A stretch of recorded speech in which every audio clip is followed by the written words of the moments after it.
Hello, dear listeners. This is Sustainable Voices, where ideas for a better future speak loud. Glad you tuned in for another episode. My name is Alex. I'm a business sustainability and leadership student at Aalen University. And I'm Teresa, and I study business psychology and sustainability. And we both welcome you as the hosts of this episode of Sustainable Voices. I'm excited to be here. Teresa, what are we going to talk about today? In this episode, we're going to talk about how certain factors can influence our own environmental behavior. But Teresa, what factors are we talking about? Glad you asked. With factors, I mean norms. You know, these unspoken rules that people follow because other people follow them too. It's like peer pressure in a sense. I see. But what type of environments are we looking at today then? Well, since we both have a business background, it only makes sense to look at corporate environments. Wouldn't you agree? Absolutely. This is going to be a great conversation. But before we jump deeply into this topic, I want to start with something very personal. So during my internship, I worked in a department where a lot of attention was paid to how people work together, not just what they produce. There was a huge focus on culture, trust, and especially on diversity, equity, and inclusion. And honestly, that shaped my whole understanding of what a workplace can feel like. And that already sounds very different from what I experienced. Sorry to interrupt you there. In my internship, it felt like people were mainly seen as, well, resources or machines, if I'm being a bit dramatic here. There was very little interest in how people felt, how they developed, or whether the environment was actually healthy. And I think that contrast is exactly why we chose social sustainability as today's topic. Because sustainability isn't about CO2 reductions or recycling. It's also about how we treat people, how we design work, and what kind of environment we create. Yeah, and maybe also about which one of those two experiences should become the norm and which one hopefully doesn't. Absolutely. And this is where diversity, equity, and inclusion comes in. For me, DEI is not just a nice-to-have HR topic, but a core part of social sustainability, because it's about creating workplaces where people feel respected, safe, and able to contribute, just as how I experienced it in my internship. So basically, social sustainability is about people, and DEI is about making sure all people are actually included in that. Exactly. And if we talk about sustainable organizations, then we can't only look at profits or environmental impact. We also have to look at fairness, participation, well-being, and equal opportunities. Which sounds very idealistic, but also very necessary, of course, if we want people not to burn out or disengage after a couple of years. True. And that's why I'm especially excited about our expert today, Anna Miller. She was my former supervisor from that internship I just mentioned, who strongly influenced how positive that experience was, and she's joining us later in this episode. She worked as a DEI coordinator at Bosch and was responsible for one business area where she organized initiatives, events, and strategic work around inclusion and culture. So basically, we've got some expert who doesn't just talk about this stuff, but actually had to make it work in real life. Exactly. But before we get to her perspective, we want to take a step back and ask, why do some organizations really live values like inclusion and responsibility while others don't, even if they claim to? And this is where values and norms become really interesting. So the big question is, how do nice words on posters, for example, actually turn into everyday behavior? And how do values become something that people feel responsible for, instead of something just written in a strategy paper? And this will be especially important for our student audience. How can we identify a company that lives social sustainability? As a listener, you might wonder how you will be able to find the good companies to work at. When we talk about sustainability in companies, it's often about targets, KPIs, or policies. But still, there's something else that seems to influence people's everyday behavior. I mean, why do some employees care about fairness, equality, or inclusion, while others seem completely untouched by it? Yeah, because it can't just be the company handbook. Most people don't read that anyway, I feel. Exactly. And this is where the value belief norm theory, developed by Paul Stern in 2000, becomes really helpful. Sounds complicated, but I assume it's not just for psychologists. Luckily not. The theory basically explains how sustainable behavior develops, not through rules alone, but through values, beliefs, and internal moral obligations, which Stern calls norms. Okay, can you translate this for our listeners and me? It's actually quite intuitive. People don't act sustainably just because they're told to. They act sustainably because they feel they should. Stern describes a chain like a row of dominoes that leads from values to the actual behavior. Once the first one falls, the others follow. So sustainability doesn't start with action, it starts in people's heads? That's true, so let's start with values as the base. Stern distinguishes between three types: the altruistic values, so caring about other people, the biospheric values, caring about nature and living beings, and the egoistic values, caring mainly about oneself. For social sustainability, altruistic values are especially important, like fairness, responsibility, or solidarity. So if I care about fairness and equality, I'm more likely to act according at work? Yes, but values alone are not enough. They shape how we see the world first. And that's where beliefs come in, I assume. Exactly. Beliefs translate values into a concrete understanding of problems and our role in them. They consist of three parts. First, the ecological worldview, then the awareness of consequences, and thirdly, the ascription of responsibility. Let's talk about the worldview first. It's about how we see the relationship between humans, society, and the environment. People with altruistic values are more likely to adopt a worldview in which environmental and social systems are seen as worth protecting. So employees with a positive worldview will see social sustainability not as a nice to have, but rather as something they are responsible for. On one hand, I believe you have employees who like everybody to be treated equally, and others who only care about their own career and will use others even as stepping stones.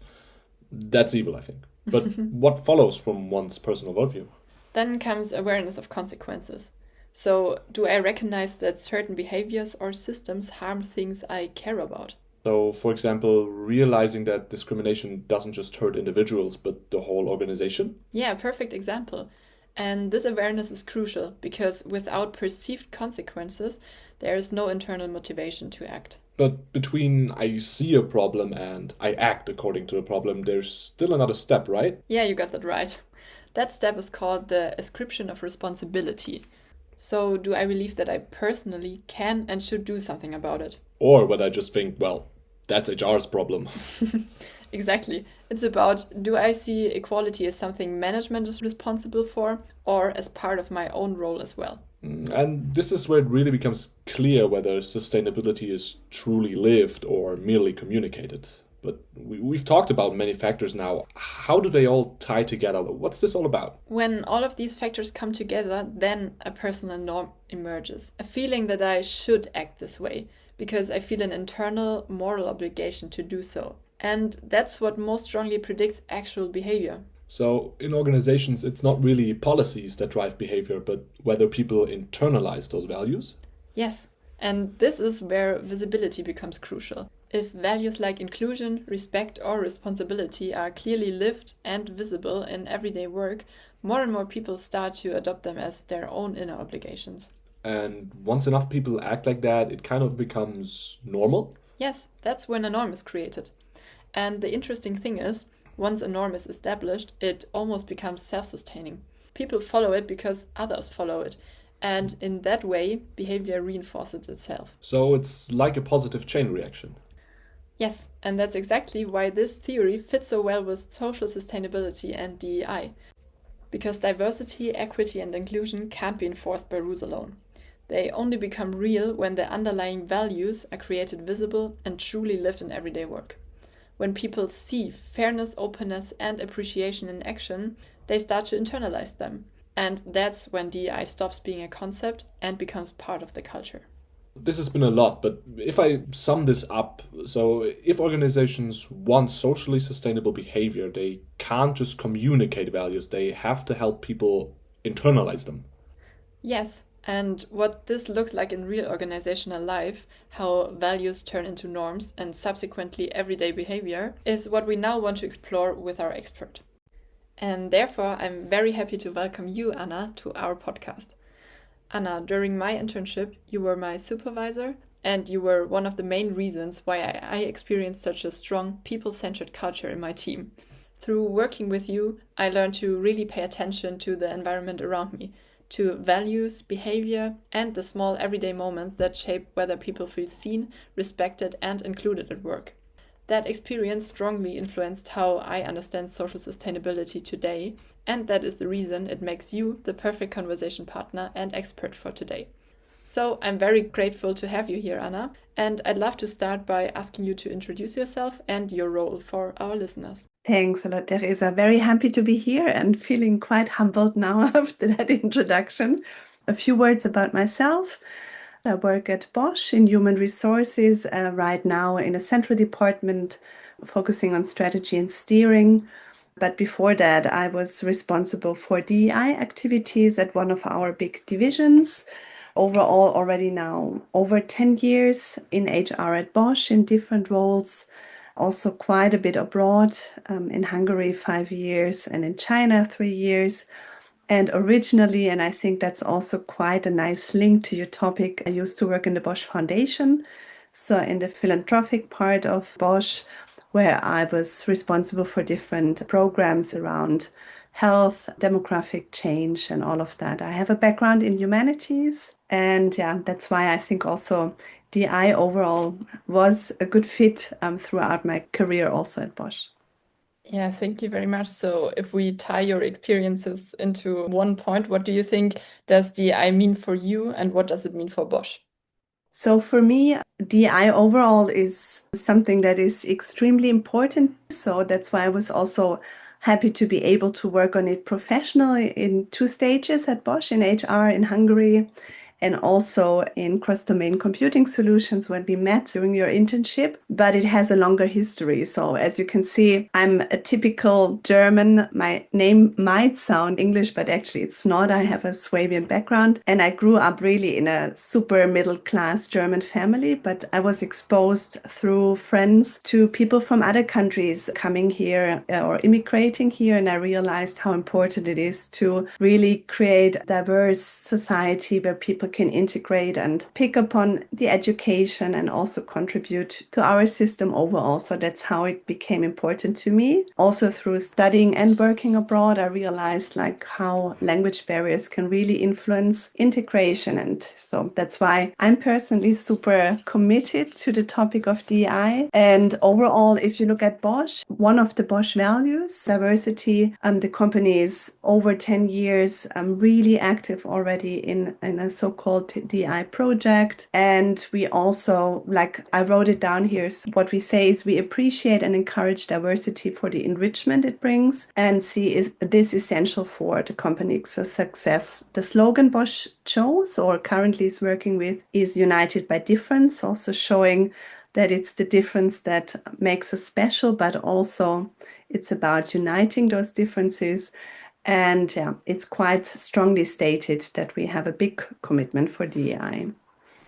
Yeah, I could also really feel that when I worked there and also in the everyday work with you. So, can you maybe name some values that are crucial for your work? So first is, I think, curiosity and openness, because if you don't bring curiosity and openness in, you will never really understand what the differences are and what makes them so interesting. So if you have colleagues from another country, being open about how they might behave differently, how the language is different, but also gender differences, age differences. I mean, you name it, diversity is so broad. So I think that's the most important, honestly. Second for me is compassion and bravery. What do I mean by that? Compassion in the sense of like staying open and curious and also empathetic, because diversity is not always like a rose garden, right? It also really challenges us because other people behave differently and it might be difficult for me to understand that. So if I try to approach them with compassion and trying to see where is it coming from, and probably they act out of their best intention and interest, I can overcome maybe certain challenges. And bravery, I thought, is because similar like being committed in DEI and working in that, sometimes you also need to speak out uncomfortable truth. you maybe need to face leaders with their biases or maybe behaviors where you think, well, that maybe wasn't the perfect way. Or also, even if you work with diverse groups, sometimes you also need to say, well, I can hear you coming with compassion, but it doesn't mean that we always can integrate everything that you might want to have or wish to have. So bravery is also, I think, quite important. Yeah, really interesting. And why do you think is a focus on DEI a central component of sustainable corporate governance? If you look at overall, how do we see at Bosch sustainability overall? So for us, it's about having the balance between economic, environmental, and social dimensions. I also checked to put it down right for you in that context. So what are overall our dimensions? If we look at our sustainability strategy, we talk about climate action, water, circular economy, health, human rights, governance, and of course, people. So for us, within the people part, we're looking on the one hand being employer of choice, and on the other hand, as DEI as a field of action. So it's really strongly integrated into our overall sustainability strategy. Okay, thank you. And if we think this one step further, what would you think would happen if companies now neglected social sustainability? Yeah, you sent that question to me, and I thought, well, actually, there are a lot of consequences, right? So it could strongly damage the reputation of the company, right? So could create difficulties in attracting and retaining talent, but also it could result into reduced innovation adaptability, because we also know that diverse teams usually, if they have the right environment, can really boost innovation because they bring in different perspective. It could also create less confidence of investors in working and investing in that company, but it also has an influence on society. So in worst case, it could increase social inequality, maybe could also create people trusting less in corporations, less social cohesion. I think big companies really have also here, in a way, a commitment towards society in also making that work within the company. So a lot of consequences could come out of that. So the theoretical model that we discussed before has a focus on responsibility, or one part of it is responsibility. And in your previous role as a DEI coordinator, you had a special responsibility for social sustainability. Could you share an example where you have seen this responsibility being taken up and carried forward by others, so that you were kind of a role model, maybe? So I think several things I could point out here. So first, as the worldwide DI coordinator for a big division, of course, there were also a lot of local DI coordinators, for example, taking care of the activities in a country or in a location. And what we did is we created a quite strong network of DI coordinators within that division, and we kind of mutually inspired each other with sharing ideas, what could be done, maybe what kind of events or activities, how to approach associates. So I think through that, many of them also got new ideas. And in the end, I also very often wasn't needed anymore because they talked to each other and see how could they support each other. So this was still on the multiplier level. If we look on an associate level, maybe a nice example is that we held workshops between female talents, female leaders, and the management, in the sense of really understanding the different perspective, what could be done in the work environment, maybe also connected to work-life balance, career development. And what was really nice was that this workshop really triggered a lot of activities out of the group themselves. So, for example, they decided that they wanted to set up their own mentoring program. So, female leaders wanted to support females and associates worldwide in that division as mentors. They also looked into the topics of job sharing, what could be done there. So, a lot of extra activities where I, as a DEI coordinator, just needed to support in the way of, with you, Teresa, for example, setting up an internal web page where we could promote that or making it known. But basically, they picked it up as ideas and brought it forward. Wow, I think that's a really nice and powerful example, and really wonderful that you were able to create this kind of movement.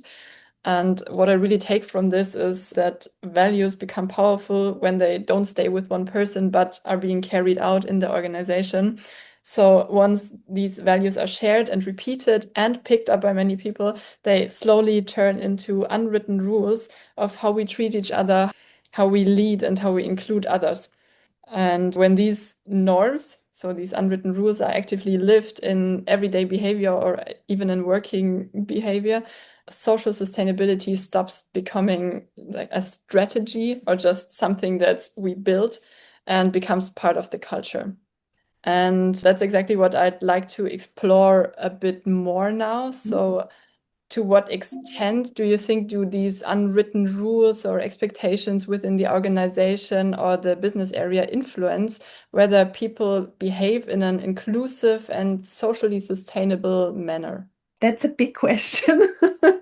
Before we explored it in a way how the culture can inspire others, right? So I think this is a bit by where leaders are role models and they really live according to the values and also show how they value diversity. Maybe also talk about their personal aspects of diversity because I believe, well, we all bring in those differences, right? And it's often by leaders maybe talking about that associates feel it's really relevant. So a lot around how the culture is actually lived and in, as you said, in small things, even in daily behaviors. But another thing I also wanted to focus upon is, well, we all are constantly in the risk of not behaving inclusive because of all the unconscious bias we all have, right? Even I, like as a DI coordinator, have the same biases because that's just the shortcuts our brains are taking. So, and why do I tell that? I tell it because I think it's super important to constantly check for biases, to make that a topic people know about, talk about, so that ideally I could even tell a colleague when he or she says something where I feel, well, there's a bias in place, we could openly talk about it and say, hey, maybe was this an affirmation bias or was this maybe your confirmation bias talking here? So this is my dream, a culture where this is possible, where it's not offensive to say that because we all know that this is happening. And I think that would really bring companies forward. But I think we still have a bit to get there. I mean, in society and companies overall, but I think that would help to get to such a culture. Yeah, it's a bit of an idealistic picture, but it's a wonderful picture. And I also would wish that everybody would act like this.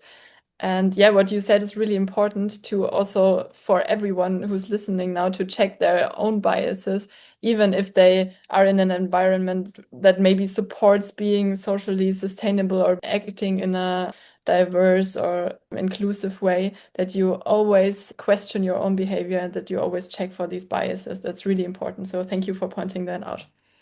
If we look ahead from here, and if you could look into the future, so you pointed something out already, but what would you wish for to make social sustainability more than just a project for organization? Because everything sounds really nice and really good, but to really incorporate it in everyday business is sometimes more of a challenge, I think. Yeah, I also thought about that. And I get back again to the topic of curiosity and openness as general attitude bringing to it, because I also experienced if you come out of a idealistic way on how you want to improve the world and you come with, in German, this erhobener Zeigefinger, with the moral, like how Yes. everything should be imperfect. Sometimes you even shut doors, right? Because people maybe are not so open in listening to you. So I think this could actually even create more polarity and more friction within companies if you come in too strong from that point. So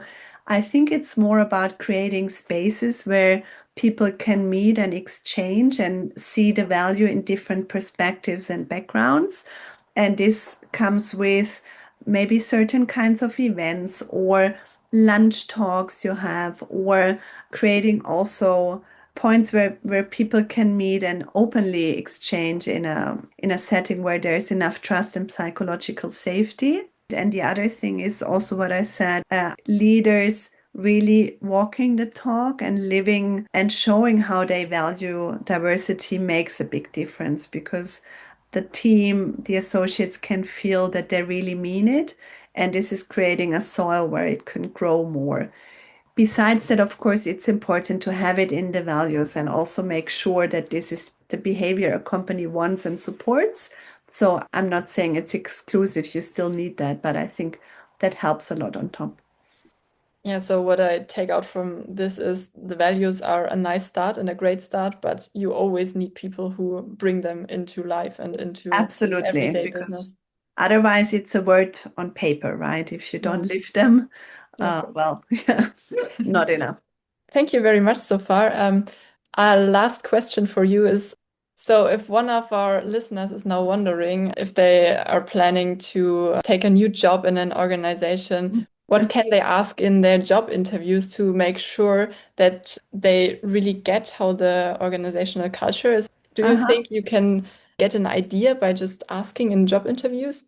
What would I do if I would have an interview at a company and this would be important for me? Of course, I would first check their web page. I would check for their sustainability report and really understand what do they have in place, what values do they have? Because even though you could say, well, it's just written on paper and paper is patient, you can still feel, I think, how much effort is put into that. And you could also maybe check on certain campaigns they're running, maybe do a research online. What are the leaders saying around that topic? So I think that already gives a lot of information. Now, if you have an interview, you would probably have an interview with your potential future leaders. So you could directly ask, how do you live the topic of social responsibility? What are activities? And just trust your gut in how authentic is the answer. What we also do for, not for all positions, but also quite often, are team interviews. Is it possible to get to know the team in case you would step further in the interview process? And then you can get a feeling of how's the team behaving, what culture is there, maybe is there already a certain kind of diversity in the team? And I think this probably gives you good clues. So it's about reading, looking, and asking the right questions. And I think then you can get quite a good feeling. Thank you very much. Yeah, I think that's really helpful for potential listeners and for students that are looking for a new job for the future. So, Anna, I think with that, thank you so much for your time, for your openness, and for your insights today. What really stood out for me today is how strongly social sustainability is connected to diversity, to equity, to inclusion, and especially to everyday behavior, and not just to strategies or policies or things people say or write anywhere. So organizations that truly care about diversity, equity, and inclusion are the ones that create healthier, more human, and more sustainable working environments. So DEI is not an extra, it's a foundation of social sustainability. I very much hope so. So, Anna, thank you so much for your time. I really enjoyed the interview, and there were really, really important and interesting points that I think our listeners also will find very interesting. So, thank you very much.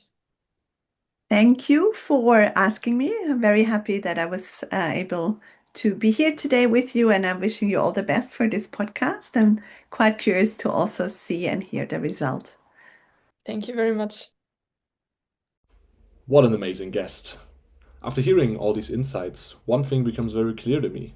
Social sustainability is not an abstract concept, it's something you can feel in everyday work. And for us as students, that's actually pretty empowering because we're not just choosing a job, we're choosing a culture.